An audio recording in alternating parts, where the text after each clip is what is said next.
Hi, I'm Joel Lilovich from 3D HR Legal. Today I want to talk to you about when is the right time to update your employee's employment contract. And I've got three main reasons for you. The first reason is when you are giving a salary increase. And this is you might want to or you might not want to. Effectively, you could just give them a letter that says, I'm going to increase your salary from this date.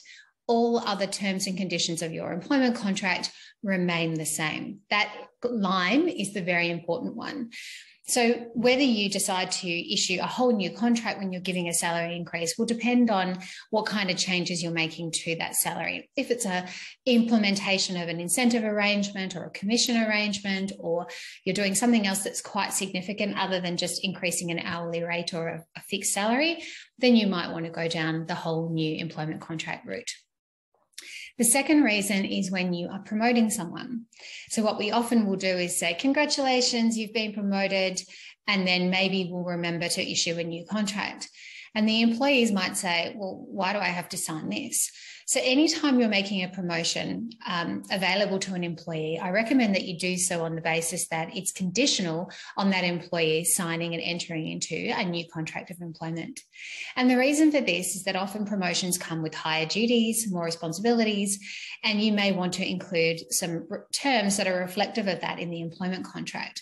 For example, you might want to include restraints after they've finished their employment with you to stop you from soliciting clients or employees. You might want to include more detailed confidentiality provisions or intellectual property provisions or similar.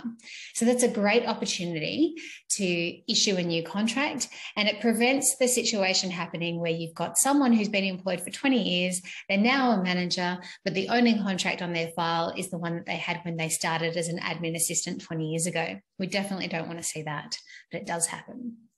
The third time that you should change and review contracts of employment is that when there have been changes to the laws. So for example, a couple of years ago, we had a big overhaul of the modern award system. And one of those changes was to how annualised salaries need to be crafted and created in employment contracts. If you haven't updated since the modern review that happened a couple of years ago, then I highly recommend that you do so as soon as you can.